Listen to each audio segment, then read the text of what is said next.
This is Pop Culture Yearbook. On this show, we pick pieces of pop culture that were important to us in a given year. We then discuss our memories and dig into those movies, albums, shows, and more. I'm Brad. I miss Pete. And I'm Giff. I'm excited now to see what you're going to do each time, because you keep changing it up. Yeah, I don't know. It's, off the cuff. But I do miss Pete. Pete is still not here. Now, I did get to see Pete this weekend, so that was nice. And his wife was encouraging him to get back into doing this again. And I don't know. He didn't seem that eeager. So I don't know what's going on there. But we need to get him set up with a mobile situation. Well, so it's we not can hard. Do this on the road. I know. I don't know. She said, I think you need to get back into that, doing that podcast again. I think he needs his hobby back. But yeah, I don't know. I don't know. Yeah, right. Kick her in the head, eyes go across, fall down a well, go back again. I don't know. Well, maybe his eyes are crossed right now over something else, and he needs to fall down a well. All right. We are here. We talked about How I Met Your Mother Himium last week. And we told you we're going to do some more TV this week. And these are some very famous episodes. Hopefully you like How I Met Your Mother, but if you didn't know those as well, a lot of people should know these episodes, I think, pretty well. These are some famous episodes of Cheers and Friends, two shows that could be considered Mount Rushmore of sitcoms. Correct. We both love them, right? Yeah, it's a little known fact that I love Cheers and Friends. Little known fact. Very good. You are on a roll. So I mentioned, we talked about all our memories of Thanksgiving, as we are wont to do. And I kind of mentioned this one, that I remember watching this with my family. Like, I would have been 10 years old, almost 11, when this came out. And I feel like we had all our family over, and they were still at our house that night on our farm, and I was like sitting on my dad's lap watching this show. And that is the season 5, episode 9 episode titled Thanksgiving Orphans. Which better known as, you might know it as the food fight episode, if you are familiar with that. Yep. So it aired on Thanksgiving night, November 27th, 1986. I don't think of course they don't air new shows anymore, because of course the NFL has taken over, like they take over everything. So they're not going to put up new TV shows against an NFL football game anymore. But that was a different time back then. People actually still watch things even on holidays. Simpler time. Do you have any memories of watching this episode or anything? Of course, of course not. I did not get well, not NBC. then, but when you've been through the show, like, did this one stand out or anything? Like, well, yeah, I mean, it stands out because Vera makes her one and only appearance in the entire series. So you don't see her though. You do not see her, but she's you see everything but her face. But yeah, I mean, it's a fun episode. It's an odd episode because so little of it is in the bar. True. So that stands out. And then of course, the food fight is such a fun, memorable scene. So yeah, they kind of stood out a little bit. So yeah, this is it's for me very memorable, but it is a very famous episode. So TV Guide ranked it at number 7 on its 100 greatest episodes of all time list. So not Cheers episodes, like 100 greatest episodes of all time. And something called IGN called it the 4th best Cheers episode ever, highlighting the witty dialogue and the bonding between characters. Yeah. Yep. So we'll get into a little bit more, but the only real little fun fact I have about it is that the food fight, they did end up filming it twice. And there were complaints from people after watching this episode about how they wasted food, with hunger being such an issue. In the 1980s, we were all about, there's starving kids in Africa. Right. I don't think anybody on that staff, on that cast, could have thrown the food that far. So I don't know if that would have made a big difference. Yeah. So anyway, there was a little backlash even. You wouldn't expect that, but that is something that apparently, I'm sure it wasn't a big deal, but, people always got to complain. You always got to suck the fun out of everything, don't they? Absolutely. I got a fun fact as well. So in the scene, Sam is shown, he falls down during the food fight. That was real. He couldn't get any traction on the slippery floor. And Ted Danson did actually fall while doing that. Another thing, I listened to it a few times, but there is a part where Frasier tells Norm, hey, great bird, George. But if you listen to it, you hear him very faintly, and then come back with a Norm, and George looks at him and laughs. He giggles, Really? because he was called by his real name instead of his character's name. And that's he in did the show? In the show, twice or once? Just once. He kind of said, great bird, George, and you can just barely hear him then go, and George looks at him kind of behind Sam's back, and you hear Frasier go, Norm. And then George giggles at that. Well, now I'm going to have to go watch it again.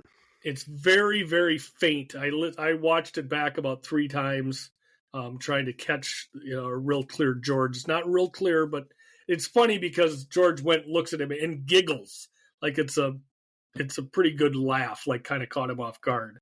Also, Vera is played by George Wendt's actual wife. Oh, I didn't see that either. So we don't see her face. Of course, there's a pie incident, but that is George Wendt's wife who comes in as Vera. Okay.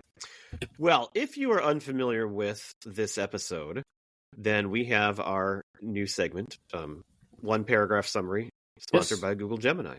Yep.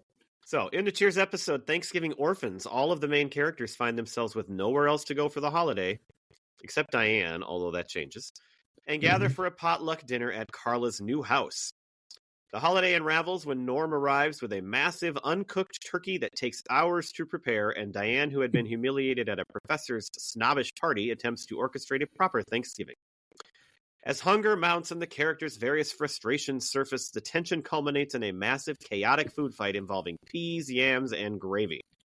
The mess concludes with a heartfelt toast to absent loved ones, but not before Diane throws a pie that accidentally hits Norm's never-before-seen wife, Vera, in the face the moment she arrives. Yeah. So, if you watch the show, Cheers, you would know that, Vera is never seen, but you hear her voice occasionally, and she's referred to over and over by Norm. But she's always kept as this secret character in the background. And in this one, you actually get a full body shot of her, but it's only with a huge pie completely covering her face, and so you have no idea what she looks like still. But that's the only time you get that glimpse of Vera. Yep. So for those who don't know where this exactly lands in the show run, just to give you kind of a quick overview of where you're at in season 5. So this season starts with a proposal. There's a season 4 cliffhanger. Sam's on the phone and he proposes to somebody, and you're not sure who it is. So we start the season. He proposes to Diane over the phone. She says, well, let's do this, face to face. So he has this nice romantic thing. He proposes. She rejects him. And then later on, she says, hey, ask me again, and now he won't because he's hurt and he's mad. And this kind of goes back and forth where he doesn't really want anything to do with her. He's trying to date, and she is constantly saying, you're my real love, and someday you'll propose to me again. And it's just this whole back and forth. And she is in my opinion, at the height of her annoyingness and always, thinking she's, going to get the man, even though she turned him down when he actually finally proposed. So, and that happens a couple more times. He proposes to her again and she turns him down, actually chases after her. She falls. He gets arrested for battery, goes to court, and in order to get out of jail time, has to propose to her in the courtroom. So that's, it's just craziness all the way around. But anyway, that's kind of where we're at in the Sam and Diane drama. And it's a good thing she rejects him, actually, because this is her last season. And so she leaves the show famously to become a movie star after this with not a whole lot of success. No. Unless you're a giant fan of Troop Beverly Hills. Well, I'm a big fan of The Money Pit. Yeah. Or Big Business. Isn't that her and Bette Midler, I think? I think so, yeah. I've never seen either one. I think that one is where they play doubles. Both of them, like there's 2 of each, back when you had to face each other and they literally had the film sliced down the middle back when we did that. Pretty sure I remember that being that movie. Okay. I didn't watch Troop Beverly Hills or Big Money or whatever you called it. Big Business. Big Business. I don't think I've ever seen True Beverly Hills, but Big Business is one of those movies I would see like on Showtime. Okay. Or, HBO or Showtime. I don't know. We had them both back then on our big satellite. We had a satellite. I did know this. Yes. So, all right. Well, the episode starts, as you said, not much of it's in the bar, but it starts in the bar. And there's a great line right off the bat by Woody, because Woody is wanting to decorate for Christmas already. And Sam makes the comment, Christmas comes earlier every year, doesn't it? And Woody just goes, actually, I think if you check, it always comes on December 25th. Yes. And of course, it's the classic Woody delivery, the totally earnest, totally doesn't get it. I just love him. And I know everybody loved Coach, and Coach was great, but man, Woody was awesome. I love that guy. Well, he's like a young version of Coach. Yeah. He has that's that. The beauty is they kind of recast it almost, Yep. And it's so perfect. Some of his lines are just the absolute best. Like I told Courtney this, I was watching a bunch of episodes around this, and he had a line where Sam knew what a guy was going to order, and Woody goes, well, how do you know what he was going to order? And Sam goes, well, he ordered it yesterday. And Woody's like, oh, well, then I better hurry up. Like, I mean, it's great lines. They're the best lines. Coach and Woody had the best lines. I mean, they just quick little quips. Well, and then there's another one shortly after. So they continue with the Christmas discussion. They start talking about music, and there is just an awesome Frasier diatribe against Rudolph, the red-nosed reindeer, the song. Mm-hmm. And he goes off, and he's right, about the bullying and how ridiculous it is and how they're all just going to have nothing to do with him once they get what they want out of him. And he just goes off on this huge ripping apart Rudolph. And then at the end, Woody just goes, yeah, but you got to admit, it's easy to whistle. Because that's his favorite Christmas song. And he just diffuses everything, right? I mean, and obviously Frasier, he's got some inner pain. You're thinking, okay, obviously some of these things may have happened to him. He was made fun of as a child and not allowed to play in their reindeer games. And, And speaking of Diane, he's already been through the ringer with Diane even before Sam was. So he's, not that that's related to this necessarily, but he's just had some trauma. Yes. Kind of Frasier's thing. He's supposed to help people through trauma, but he has a lot of his own. He can't do it himself. Yeah, for himself. Frasier gets a great line too, because he says something and Diane agrees and goes, Frasier, you and I are of like mind. And then he goes, except one of us is kidding. Right. Because he said something really sarcastic in a way that she thought he was serious. And again, the delivery of that is just perfect. And she has no idea.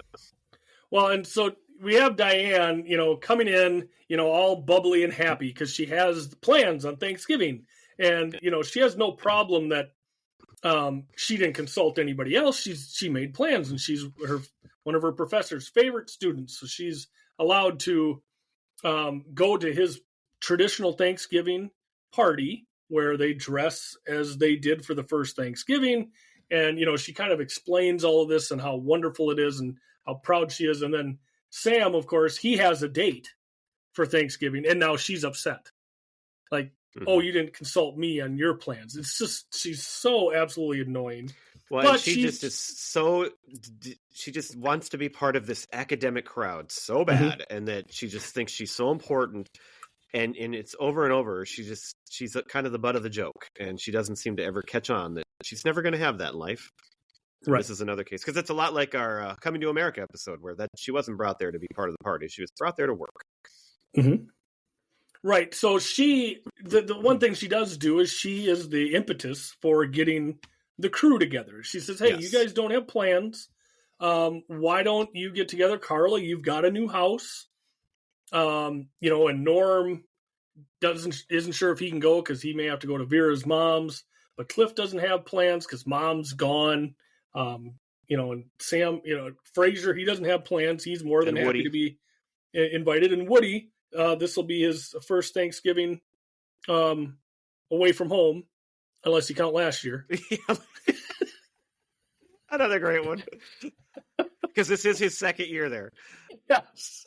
So he's just so great. So, yeah, I mean, that was one thing Ann did do, is she got this group together for Carla's, over at Carla's place. And she said, hey, it's going to be a potluck. Everybody bring something because I'm not going to be in charge of taking care of everybody. And the kids Are the kids with Eddie? I think so. I don't think remember that's exactly. What she said. They were she's all alone, so. Yep. So. And then there's another great line by Sam because she's talking about how wonderful this party is going to be that she's going to. Mm-hmm. And he goes sarcastically, well, wow, who's luckier? You because you get to go to that great party? Or us because you get to go to that great party? Yes. Meaning she can't come to this party. Mm-hmm. Exactly. So that's all the bar stuff. And then we end up at Carla's for the rest of the time. And the guys start to arrive. I love the gag. I mean, it's, and it's kind of a real gag back then because, TVs weren't fixed and as big. But there's a couch and there's chairs on each side. And it's Cliff and Woody on the couch. And then Frasier would sit in a chair and he would turn the TV to face that direction. And then Norm would come in and he'd sit in the chair on the other side and he'd take the entire TV and flip it to the other side. And then Frasier can't see it. And then he'd leave the room and he'd flip it back. It's just your classic little sitcom gag. But it actually is something that could happen, too, back then with those kind of TVs. And the look of disgust on Frasier's face is just so great. Well, yeah, but if he could shoot Sam at that moment. And Norm did it. Sam did it. And he's all... because Sam comes, too. Yeah, and I love how Woody and Cliff just move down the couch, depending on which way the TV's facing. So they're fine no matter what. But Frasier over in the chair is the one always getting it turned away from him, which is great. So they're waiting a lot for that turkey because it's taking forever. And I just love Cliff, just the way Cliff talks. Nom, where the hell is that bird? Yeah. I can't do it. I can't do the Boston accent. But the way he said that line just made me laugh. Well, and so Norm does show up because he said he's not going to his mother-in-law's because it's like 80 degrees there. Oh, it sounds horrible. Yeah, it sounds absolutely awful. So he has this big fight with Vera, and he decides, hey, I'm going to Carla's, and he brings this massive bird with him. And you'd think if you're showing up, you'd show up with the bird prepared, right? Yeah, it's kind of late. And what were they going to do without it if he wasn't planning to come? That's kind of never really answered either. Right. But he comes in with this Birdzilla, I believe is what it was referred to by Carla at one point, and pops it in the oven. And Cliff, he brought popcorn balls, and those are the exact same balls from Halloween, evidently, is what we find out. So everybody shows up. Sam, what happened with his date? So his date's sister showed up, and they didn't like his suggestion for what they should do for Thanksgiving. Right. So he got sent away. And of course, Diane shows up because she's told she's supposed to work, so she leaves the party in a huff. And we got the great scene. She shows up, and Carla opens the door and just slams it right back in her face. Yes. Well, and that's the thing. I mean, gobble. She shows up and just tries to dominate the situation. First off, it's funny because, of course, she was invited to this party, not as a guest, but as a server. Right. So, again, she gets her comeuppance for feeling like she's better than everybody else and part of this academic elite, and when, in fact, she's just supposed to be a server at this party and not actually get to engage with all the people that are there. But she shows up and she tries to take over right away. So, of course, the TV's on, as we said, and they're watching football. And Diane doesn't think that's what they should be doing because it's not, this isn't what the Pilgrims intended on the first Thanksgiving. So it's funny because they're watching the game and they're like, oh, this is almost over.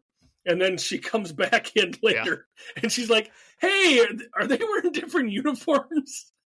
Because, of course, now it's a different game. And they're like, oh, no, they need to change uniforms every time they score. So she goes off in a huff, and then she comes back a little while later, and they're watching wrestling now. So it's not even football. But, again, she, takes over, and she shuts the TV off. Why does she get to determine everything that happens at this party? That's nobody else wants the TV off. Majority should rule, but not when Diane's around. So they finally sit down around the table, but there is still no turkey, but all the food's just sitting there getting cold, and they keep talking about it, and eventually it kind of comes to a head, and Cliff takes his little spoon, and he just flips the yams right in Frasier's face. Yeah. And everybody kind of grabs something, and then there's a pea thrown, and they're all standing there cocked and ready to throw. and this is probably the best line in the show, but Diane comes out of the kitchen in her pilgrim costume and just yells, "Stop this immediately!" Yes. And they all kind of sit down, and she's talking about being good and everything. And then you don't even see it, but from the distance, with some mashed potatoes, I think, come right into her face from off screen, and it's Sam who hits her. From Sam. And then, of course, we have the famous food fight, and it's a big food fight. Yes. Yeah, I mean, it's just total melee, everybody whipping the food. And so then after the food fight, they're all sitting there again now. And I did like the part where Fraser said something about, I didn't even get to try the potatoes. So Sam turns around. There's a huge pile of potatoes on the mantle behind him. And he just scoops it up with his hand and like plops it on Fraser's plate. I think he eats it too. I think he did take a bite. Yeah. And then they also did do things that they're thankful for. This was actually before the food fight. And Diane got into like this long diatribe of who she's thankful for. And she's naming all of these, literary figures, and everybody's basically like bored to death. But one of the nice things at the end here is that they did talk about the people that weren't there, and Sam, of course, brings up Coach because he had died a couple seasons before. It has two very nice ending pieces here. That there, and then of course, I mean that'd be a good way to end it. But then you have the part where Vera comes in and everybody's kind of happy.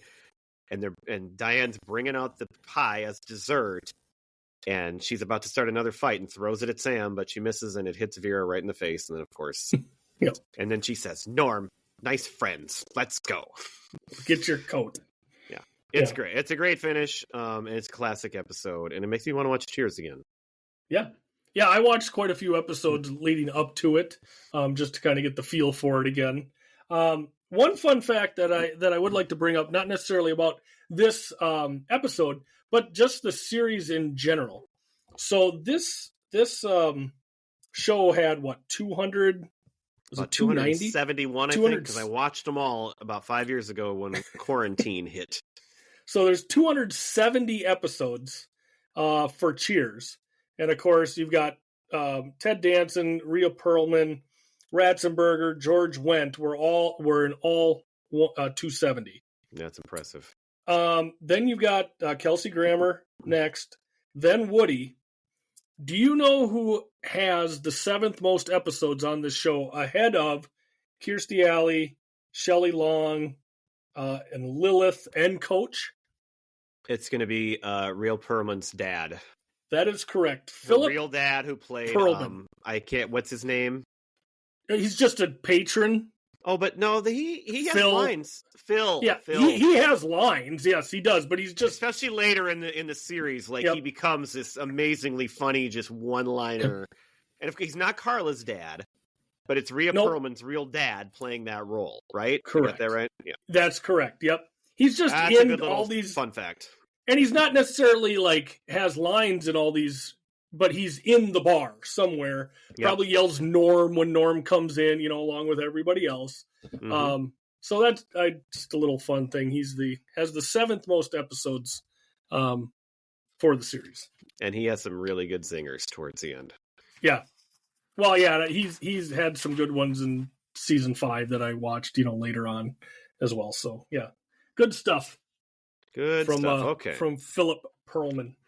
All right. Well, we love Cheers, but a few years later, the must-see TV turned and became Seinfeld and Friends. And Friends is kind of famous for their Thanksgiving episodes. Yep. And there's quite a few of them, but one stands out above the rest to me and Giff, I think, anyway. Mm-hmm. And that is season 6, episode 9, and it's called The One Where Ross Got High. Now, I think we mentioned this last week. I was shocked to find out that this aired on November 25th, 1999, which was also on Thanksgiving night, which I figured, 10 years later, things had changed. Because I don't remember watching this on Thanksgiving night, but I'm pretty sure I did. I mean, I watched every Friends episode pretty much as it aired back then at that time. Yeah, it's hard to say because this would have been during college, of course, and Thanksgiving we were traveling. I was out of college. I was teaching by then. It was my first year of teaching. Yeah, so I was with working, my maybe. wife. We weren't married, but we were together. Oh, yeah, 99, yeah. I would have been living with Pete, who's not here at this time. I don't remember what I did for Thanksgiving that year, but I had to watch this, I'm sure, and I just don't remember watching it live. But because that's the kind of thing that usually sticks in my head. You know?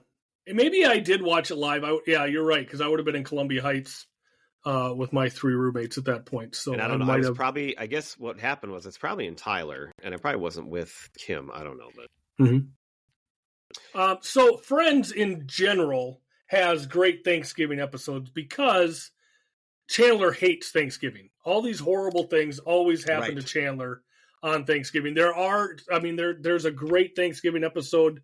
It's a throwback to where they go back to the Gellers for Thanksgiving, and Monica hears Chandler say something derogatory towards her because she's, overweight. And then the very next year she comes back and she's lost all the weight. She's going to prove to him that she is, too good for him. So that's an awesome episode. He loses a toe wearing wicker shoes. But funny, in this particular episode, there's really no mention of Chandler's hatred for Thanksgiving or previous trauma. It really doesn't come up in this one at all. Mm-mm. Nope. We do hear about his dad. Again, his dad is mentioned in this one. And he is kind of under fire as this one starts, but everything works out great for him, as we'll get to. Yes. Yep. Something called Purple Clover placed this episode on their list of the 20 funniest episodes of Friends. I don't know how you couldn't have it in the top 20. I'd probably put it top 5, maybe top 3, maybe number 1 even. I honestly. Wow, no, come on. Well, the one with the embryos is probably number 1, Big Fat Goalie.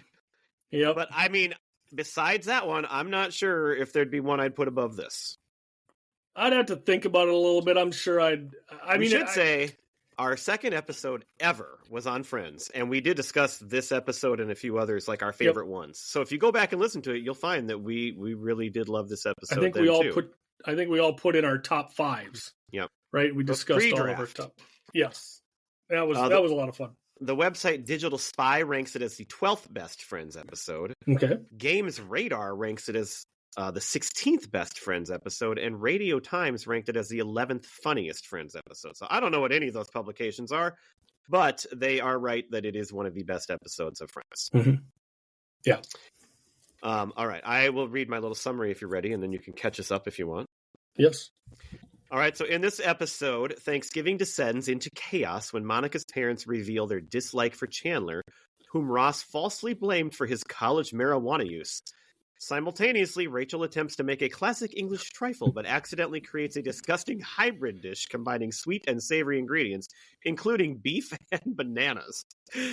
The situation escalates into a rapid-fire confession session as Monica and Ross reveal years of buried secrets about each other to their shocked parents.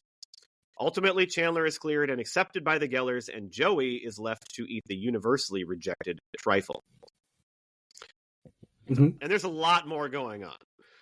But I think the thing that sets this one apart from others is the one with the embryos has the famous game, which is just great because it's history, it's lore, it's funny, it's all that stuff. They lose the apartment, it's high stakes. That's brilliant. But this one, the rapid fire confession session, and then Monica's mom's response to that, that's a top 5 Friends moment for sure right there. Yep. It's brilliant. And the reveal, everybody trying to choke down this trifle is also quite Joey great. teaching them how to act. God, it's so good. It's so good. Yeah. All right. Do you have some details about the season here? Yeah. So this season starts.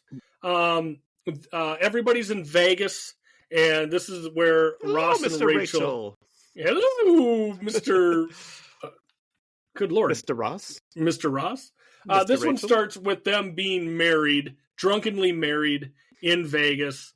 They come back. This is where Ross doesn't want to have a third divorce, so he basically lies to Rachel, says that they got the annulment, everything's fine. Of course, this episode, we've got Monica and Chandler living together, so leading up to this, they decide that they're going to move in together.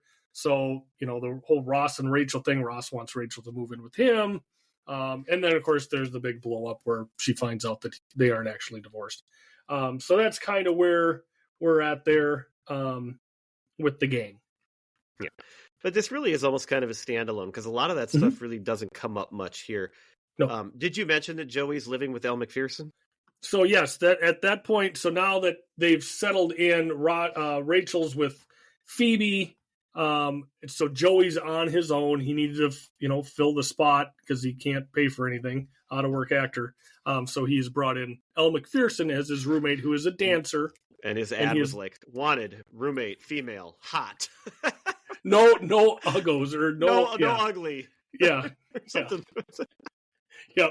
Which is great because in that episode that he posts that, Rachel is looking for an apartment. She goes, you can't find anything. I mean, look at this ad. She reads Joey's ad. Oh, God.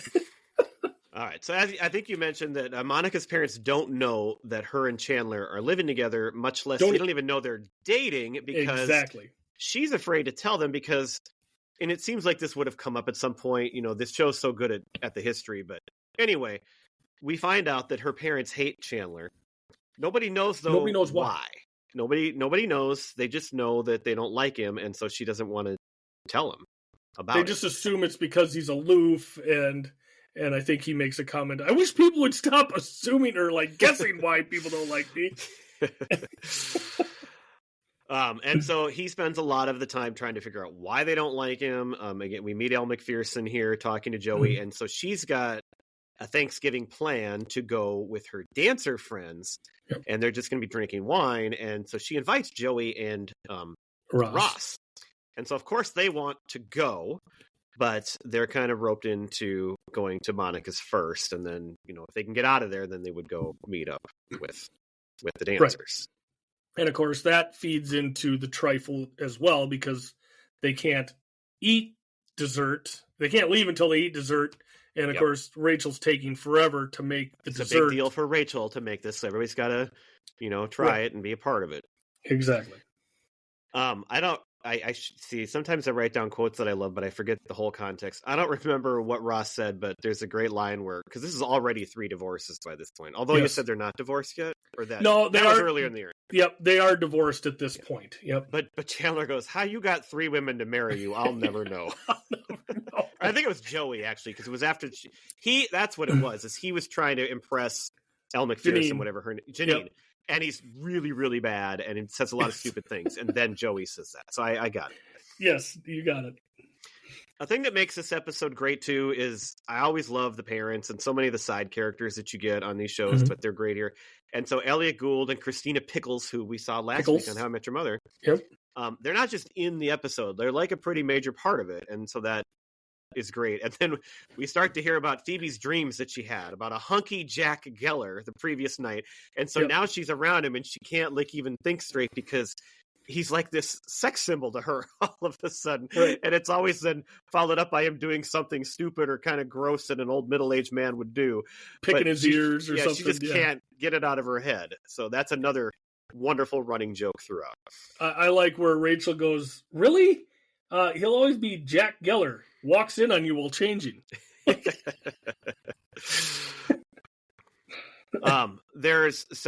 kind of cutting ahead into my details to the trifle part. I don't know if you have more before that you want to mention. No, I don't think so. I just love that, so Ross and Joey find out that Rachel has messed up this trifle. And they're caught that's my next thing. They're caught between... The great line is they're looking at it and they see the pages are stuck together. And Joey yells out, Chandler! just instinctively. This is a sitcom. I mean, it's not a family show, but that's a pretty great joke, because when you think about what it means, it's pretty out there, forward. Yeah. And I just love that. But there's nothing wrong with it. It's like a Seinfeld joke, how they would skirt around things. Right. So Rachel tells these two, what's in her trifle. So she has a layer of ladyfingers, then a layer of jam, a layer of custard that she made from scratch, then a layer of raspberries, another layer of ladyfingers, then we have beef sauteed with peas and onions, and then a layer of bananas, and then a layer of whipped cream. Yeah. So these two listening to this are just, they're shooting side eyes at each other like, what the hell is going on? So then she steps away, and that's where Ross finds the magazine that she was using, and so she essentially combined it's half trifle pie and half shepherd's pie. Yeah. Oh, and then there's just line after line after this. So we find out why the Gellers hate Chandler. Yes. So it comes out that they realize that Ross figured it out by a comment because they said something about him smoking. Judy said maybe he's stoned again or something. Yeah. And that's when Ross brings him into the bedroom and says, "I think I know why they don't like you. I got high in my room and I said you jumped out the window and blamed it on you." Yep. Chandler goes, "Well, what about all that Friends Forever stuff?" "I don't know. I was all high." I was so high. So they try to convince Ross that he has to tell them, it's how many years ago was this? He's got to tell them what happened. And another line, "It's Thanksgiving, not Truth Day." Yes. You're taking everything I wrote down. I just love it. Okay, well, you go next then. I think we have Joey teaching them what to do for one thing. That's great. Right. So they decide they don't want Rachel to feel bad. So what's going to happen is Ross needs to distract Rachel. Also selfishly, though, because they want to get this trifle eaten so they can get out of there. That's part of the plan for Joey and Ross. Yes, go hang out with the drunk dancers, which earlier in the show, Rachel had to run into his apartment to grab something, and she comes out and she's like, "Oh my God, Joey, it's like 80 degrees in there." And he goes, "Did it make you want to take off all your clothes and walk around in your underwear?" And she goes, "No," and he runs in there to turn the heat up. Not enough. So anyway, he's going to be in charge. Joey's in charge of getting everybody around the table while Ross distracts Rachel out in the hallway. And, of course, Rachel thinks this is Ross's attempt to get back together. Because he's so awkward in what he's saying. And then he has no idea, but she says, "We're not getting back together." And he just looks at her like, "Huh?" Huh? Right. Yes. It's kind of like that line from the Armadillo one where Chandler looks at him and goes, "What?" It's just a one little word, and it's just so funny. Yeah. So we've got Joey teaching the rest of the people how to fake enjoying the food. He'd rub your stomach, say, smile, and of course Chandler quips up with, "I'm going to stop paying for these acting lessons." So they come back in, and so the crew knows they're in for it here. They know that they're about to have an awful, awful dessert. So, and they'll see it on their plate too, but right. So Phoebe, of course, so Rachel tells them what is in the trifle. It's a traditional English trifle, and she goes through and says what's in there. And Phoebe pipes right up and says, "Did you make that with real beef or beef substitute? Eggplant." And she goes, "Well, I'm vegetarian, so I can't have any." So that's just absolutely brilliant. She gets herself out of it on Phoebe's part. So she asks Monica to try it first because Monica, of course, cooks food for everybody. And Monica falls right into the rubbing the stomach and smiling. She tries to just take a little bit of whipped cream at first. And Rachel's like, no, you got to get all the layers. So then we have everybody else that needs to eat this, and they're coming up with inventive ways to get away from the table. So Chandler goes out on the balcony so he can look at the beautiful outdoors while he eats it. Whilst he enjoys it. Whilst, that's right. He does use whilst. Monica wants to go in the bathroom and eat it so she can watch herself enjoying it in the mirror. Jack and Judy head into Monica's room. To call somebody to tell him how good this is. Right. In the meantime, you've got Ross and Joey stuck at the table with Rachel. And then Rachel finally leaves. She catches on that something's not right, so she wants to try it. And Ross just shovels the whole thing into his mouth at once. Oh, God! Right. So she goes to find Chandler to try his. And, of course, we have the greatest line in this whole thing. And Ross looks at Joey and says, "It tastes like feet." It's so good, and the delivery is perfect. But Joey goes, "I don't know what everybody's talking about. Custard, good. Jam, good. Meat, good." He loves it. And I get that, because that's the kind of thing I would eat. I love mixing my food together like that. So Yeah, Maybe I don't not in know this if case, but I don't know if custard and meat and whipped cream would necessarily go too well together. You know, you could see somebody with a palate like Joey saying, "Yeah, well, whatever. It's got all good stuff in it." The one problem Joey did have with it was only one layer of jam. He was ready to go with this thing, so it's great because he is going to town. This is standard Joey. If there's food to be eaten, he's going to eat it. So then we get into where Ross needs to fess up for being the one that was smoking. So do you want to get into the back and forth here? I think before that, Phoebe has a great line because she's in the other room or in the kitchen kind of talking to Rachel.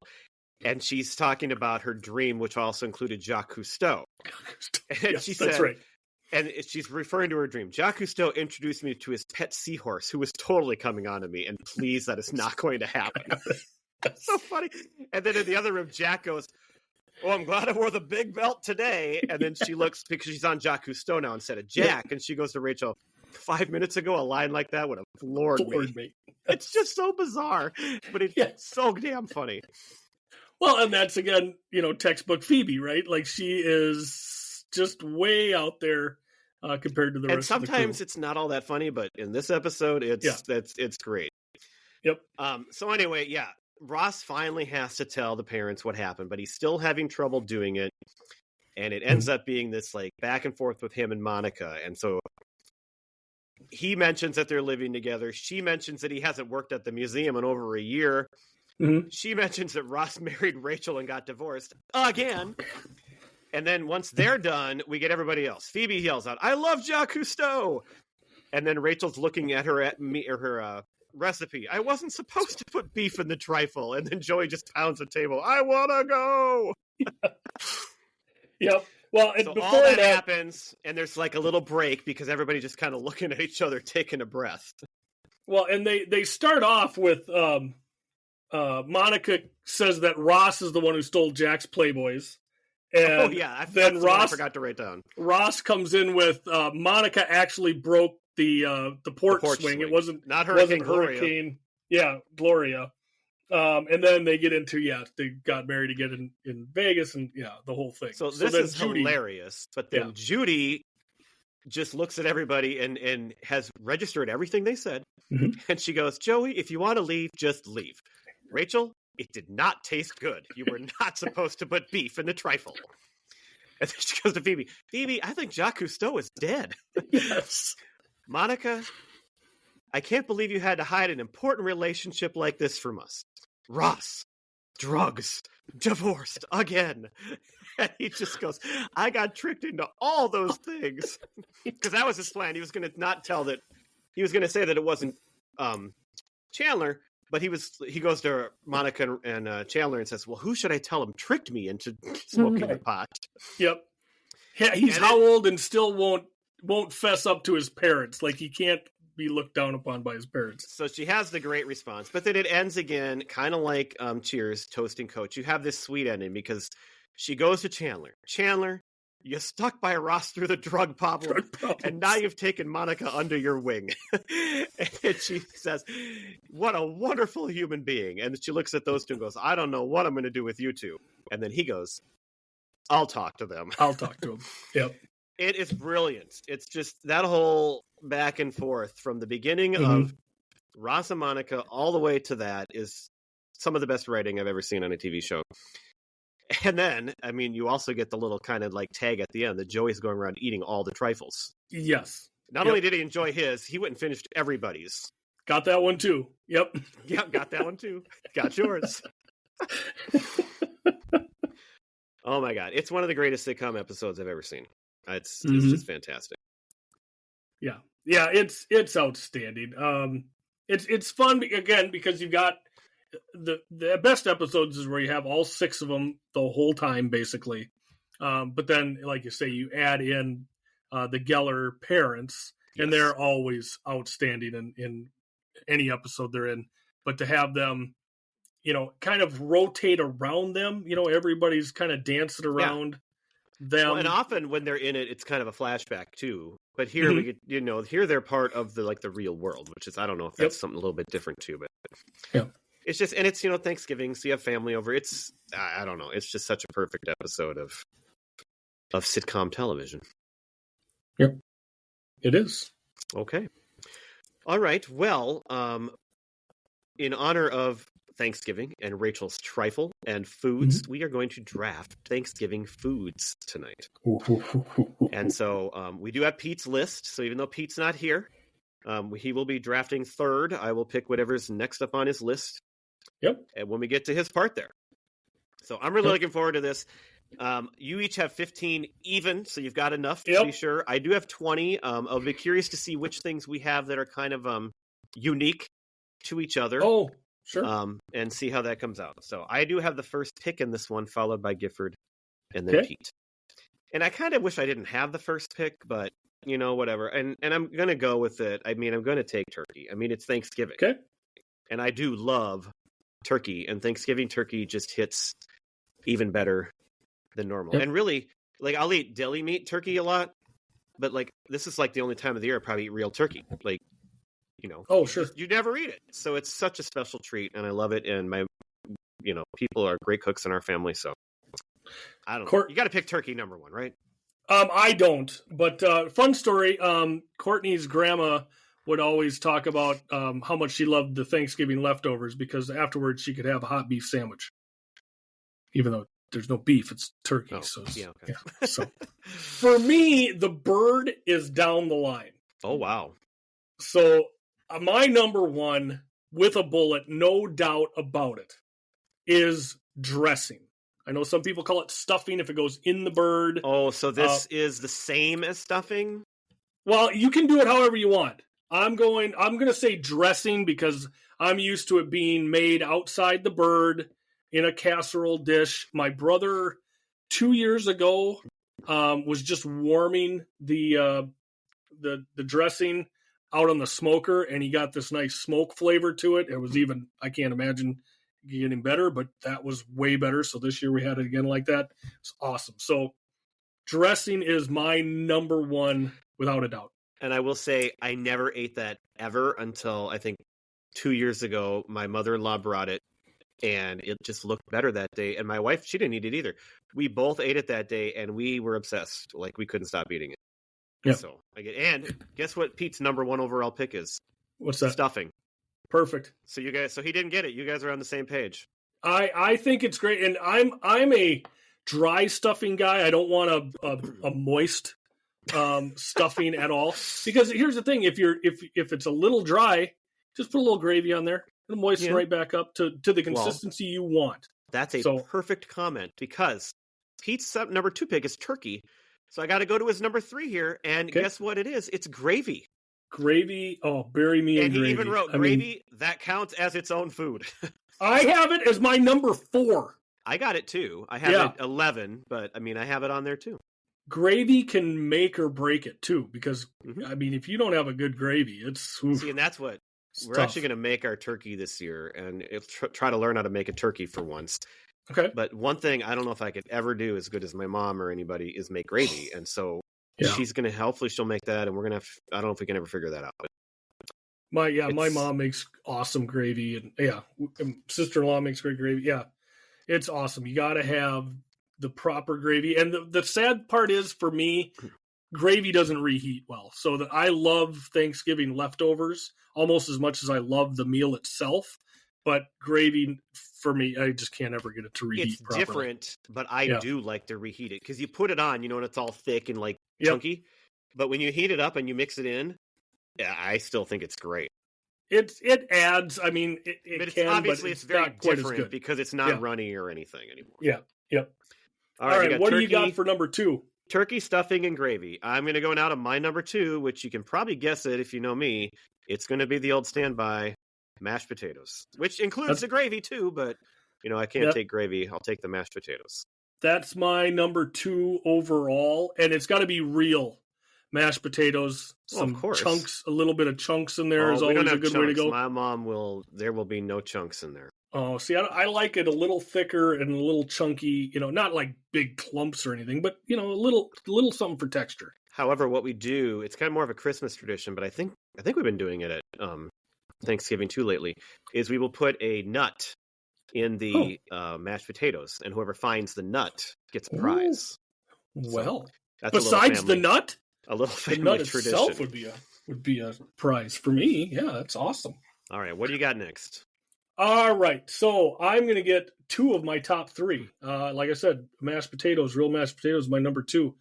I'm going green bean casserole. I was going to predict that was your choice. I love green bean casserole. And again, like I said, the bird is way down the list for me. I mean, I'm loading up on the stuffing, the mashed potatoes, the green bean casserole, the gravy. I got one more here, and then I got turkey at number 6, just because I take some turkey, and because it's Thanksgiving, you got to have some on your plate.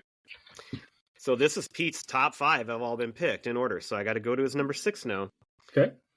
And this is probably where he's going to lose some votes. Now, I like this, but I don't consider it a Thanksgiving food, although it's a thing you can have out at Thanksgiving. But it's more, I think of it more as Halloween. He has candy corn as his number 6 choice. Yeah. And often you'll have candy corn like combined with like little nuts and stuff too, that little concoction. But he just said candy corn. Yep. Well, it's leftovers. I mean, come on, it's there, No, I know. I always think of it as a Halloween thing, but I do, and a lot of people hate candy corn. I'm in that group, but I like it, so I have no problem with the choice. It's ranked quite higher than I would expect. Correct, I would think so as well. Okay, I'm going to go with now a family tradition here, and I think I mentioned this last week. I can't remember if I did or not. It's called 7-layer Jell-O, and so it is literally 7 thin layers of Jell-O, different colors, and so it looks like a rainbow. And I've never made it. My mom, my sister will make it, and they have to make like each one separate and let it sit, and then you make the next one and you pour it on and let it sit, and it's a hell of a lot of work, but it looks really beautiful and it tastes so good. And that's one of our little side salad things there is to have the 7-layer Jell-O, and is one of the layers some Cool Whip on top? Well, you could put Cool Whip on top if you want. I don't. The Jell-O's good enough for me. It's like purple and it's green and it's awesome. It sounds delicious. I would like to stop by and have some of that. If you like Jell-O, you would like it. I love Jell-O. There's always room for Jell-O. All right, I am going to go with my number 5 pick here, just before the turkey. I'm going sweet corn. See, I have corn. Corn was my next choice, but I skipped over it because I wanted something more unique. Yep. But yeah, and it is sweet corn because what we have in our family, my parents always go get real corn on the cob, sweet corn, and they cut it off and they freeze it and save it. Yep. And like it's not bagged corn and it's not store-bought corn, and it's different. And if you know, you know. You grew up where we grew up, out of the field. Frozen, and it's an entirely different animal. Like I like regular corn out of the bag and everything, but there's no contest. It's not the same thing. Completely agree with you, and I know exactly what you're talking about, and that's what I'm talking about. Is of course that it came off the cob and it was boiled and bagged yourself and put in the freezer. And that's right. It's awesome. Okay, the next one for Pete, his number 7 choice this time is the famous cranberries. Aha.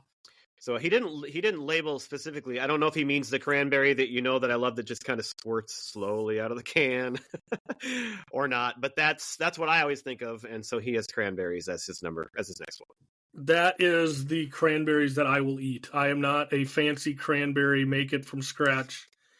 I want to see the can lines in the piece that I take. Like that's what I love. Okay, for my number 4 pick, I'm going to take this now because I want to get it before we brought it up multiple times already. I'm taking leftovers. That's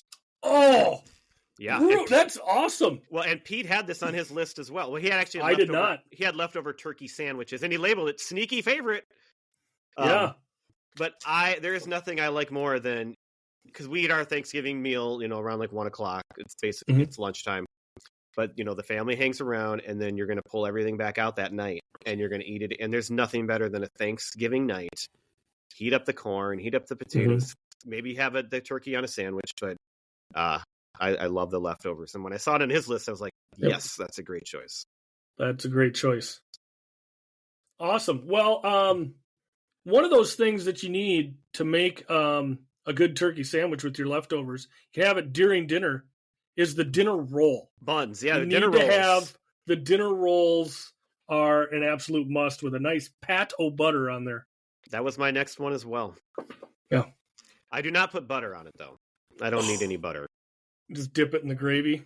Scoop up or some I'll just eat them green plain. I mean, bean these buns are so good and soft. They're so anyway. soft. I don't like butter. I only put it basically on a baked potato. So Really? yeah. Oh, gotta have it on the corn. Well, okay. Yeah. Yeah, that's different because I'm talking about like where you can see it, like, on bread and stuff. I really like the ones that are like the three, and you peel them apart, and it's like three little, tops or whatever. Those are really good. All right, now I don't know what to do. I guess I got to pick his next one. Mm-hmm. So his number 7 overall was cranberries, but then his number 8 is cranberry fluff salad. Oh yeah, and they make it every That's year, and different. it has marshmallows in it. He said. Yep. So I didn't know if I should combine those, but he's going to get both, I guess, because I'm going right down his list, and he put them on there separately. So I guess we're going with it that way. Yep. Well, and they're pretty close together, aren't they? Yeah, that's why I didn't know if he just combine them into one thing or not. Cranberry fluff. All right. I got so many good ones I could pick from here. But for my last pick, and Pete had this on his list as well, I'm going with alcohol, beer or wine. Ooh. Because you got to have something to toast with at dinner. You got to have drinks throughout the day. And it's just not the same without it. And so whether it's a good wine or whether you got a beer or even some champagne, possibly, Sure. I got to round out my meal here. I got to have something to drink. Yeah. I didn't put alcohol on there because for me, alcohol isn't reserved just for the holidays. But it's still a part of the meal, though. It could be. You put out 2 glasses on the table, one for water, one for wine. Oh, one's for milk. At least we do. One's for water, one's for milk. No, come on. Gotta be smart here. What's your last pick? You are rounding out your meal with some beverage. I'm rounding out mine with some dessert. And what dessert goes with Thanksgiving dinner more than pumpkin pie? And please give me a nice dollop of Cool Whip on top of that. Cool Whip. All right. Well, that was Pete's next pick too. Well, he had corn, he had pumpkin pie, he had dinner rolls. So, and I already took leftovers.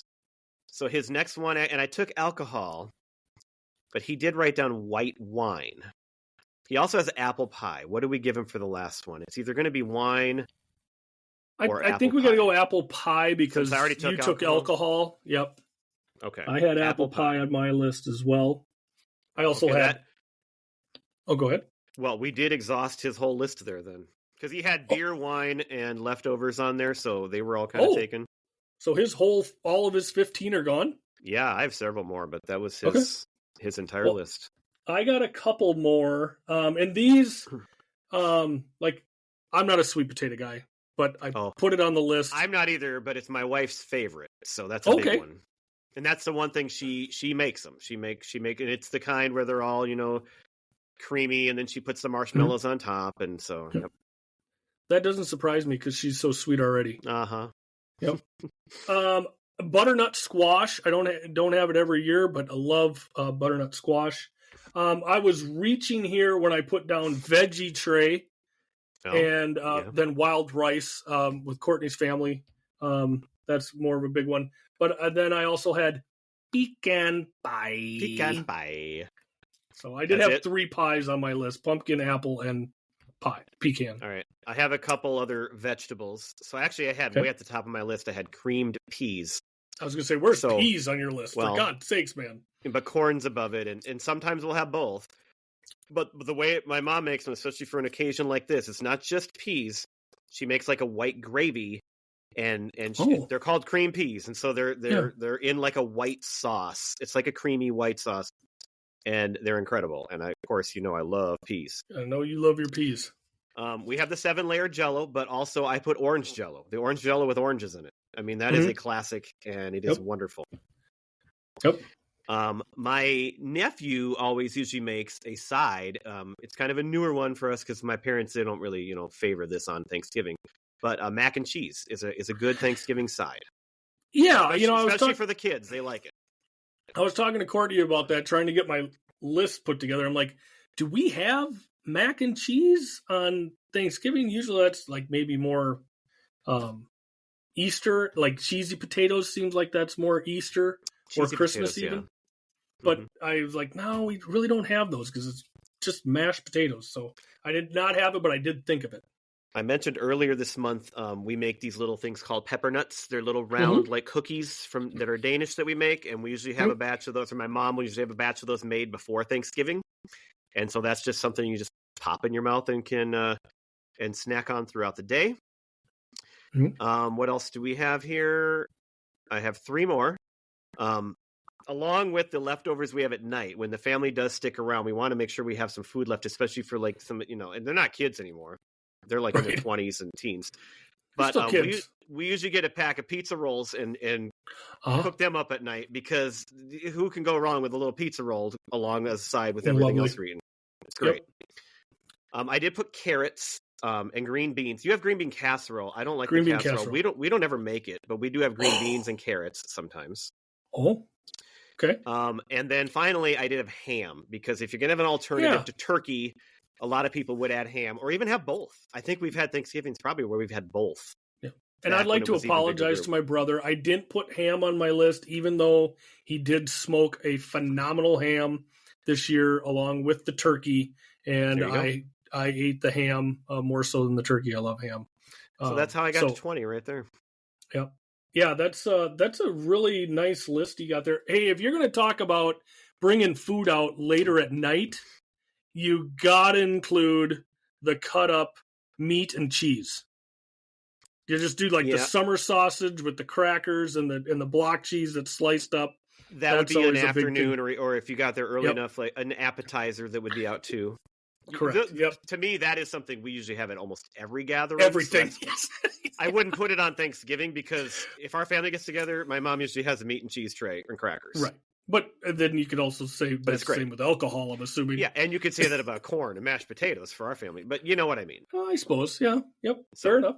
Yeah. So, but you could put it on there. It's great. I got nothing wrong with that one. Yep. Yeah. So that was a fun list. Yeah, I love it. That's my favorite meal of the day. Oh, my God, I got so hungry putting this list together, just going through. I was like, I actually had to go get some meat and cheese after I made the list. It's only a couple weeks away because I'm salivating right now. Well, and I'm extra chunky because, as I said, we had Thanksgiving and Christmas, but I'm going to do Thanksgiving again with the in-laws, and that meal never disappoints, and we bring home so many leftovers from that. So I'm looking forward to Thanksgiving, as always, and that meal is awesome. So next week, we are going to be getting into planes, trains, and automobiles again. Great way to cap it off. Absolutely. The week of Thanksgiving, we'll be covering that. So please tune in for that. And I think we're going to do our draft. Have we decided we want to announce? Sure. We're going to draft movies that star John Candy and or Steve Martin. Exactly. Because so they are two great comedians, 2 great guys. They're a great team in this movie. We haven't actually done a draft of those 2, or we've talked a lot about Steve Martin, but none of it in a draft form. So it's going to be good, and there's so many great ones to choose from. It'll be heated. Actually, I don't think it will. I think we're going to have very different lists, but there's going to be obviously there's a few movies that we're both going to want. Pete's going to want as well. But then, I think when you get into picks 3, 4, 5, we'll be happy with that everybody got their picks. But that's good because then we can talk about a lot more movies that way. Correct. Well, awesome. Hey, great job tonight. Hey, Brad. Yeah. What band do you think of when I say vocals? Good. Guitars? Good. Drums? Good. I thought you were going to ask what band makes me salivate as I just said that. But either way, it is Preacher Row. That is correct. They are just good, period. And here they are. Great. Nailed it. Thank you for listening, everybody. Bye.